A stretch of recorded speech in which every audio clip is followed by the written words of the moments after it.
Halo, apa kabar pencinta hidroponik? Semoga selalu dalam keadaan sehat walafiat ya. Nah, ini perkembangan daripada tanaman melon saya yang benihnya dari hasil panen sendiri. Beberapa ada yang normal dan beberapa juga ada yang tidak normal, bahkan mati. Kemungkinan benihnya itu tidak sempurna ya, kurang bagus karena tidak melalui proses pengecekan laboratorium. Dan saya tidak pernah menyarankan untuk menanam benih yang tidak melakukan sterilisasi atau pengecekan daripada laboratorium ya. Karena kita tidak akan pernah tahu kadar airnya berapa, kemurniannya berapa, kita tidak pernah tahu. Sehingga kita ketika pertumbuhannya itu bisa dipastikan gampang sekali terkena virus dan bahkan gampang sekali mati. Contoh seperti ini. Ini pertumbuhannya tidak normal.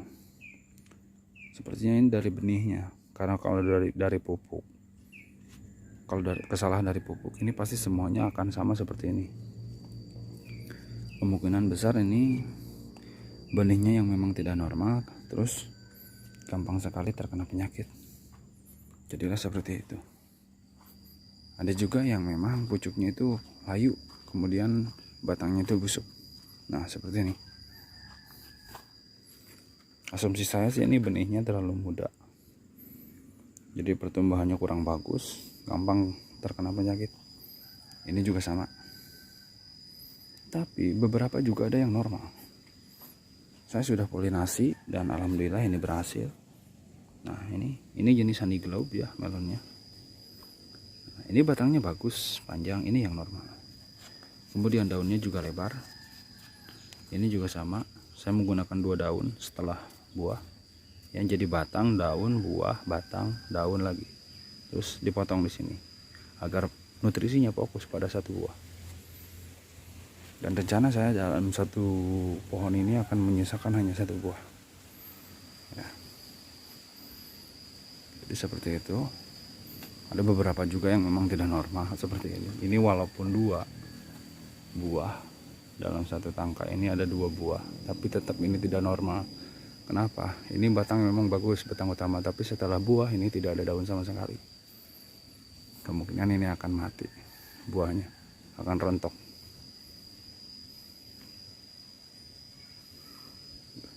Kurang jelas seperti itu ya.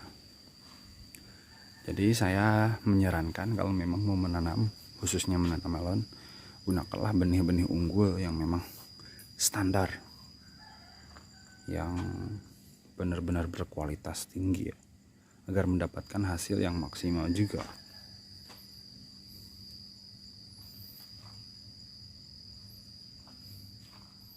Beberapa memang sudah ada yang berbuah, dan saya menanamnya di bulan-bulan penghujan, di bulan Oktober ya. Awal tanam bulan Oktober, sekarang November. Jadi hujannya itu sangat rapat sekali, bahkan sampai dari pagi sampai sore itu nggak ada sinar matahari sama sekali. Ini hari ini baru ada matahari ya, sinar matahari.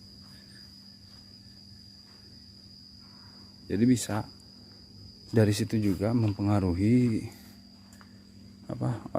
pertumbuhan daripada tanaman ini, karena tanaman melon itu memang sangat membutuhkan cahaya matahari yang full. Dari pagi sampai sore harus benar-benar terkena sinar matahari untuk tanaman melon. Saya sistem tetap menggunakan sistem DFT. Kenapa? Karena di sini daerah saya itu di Cibaliu sering mati lampu. Jadi kalau bukan tidak mau menggunakan NFT, saya hanya menyesuaikan dengan keadaan listrik di daerah yang saya garap ini.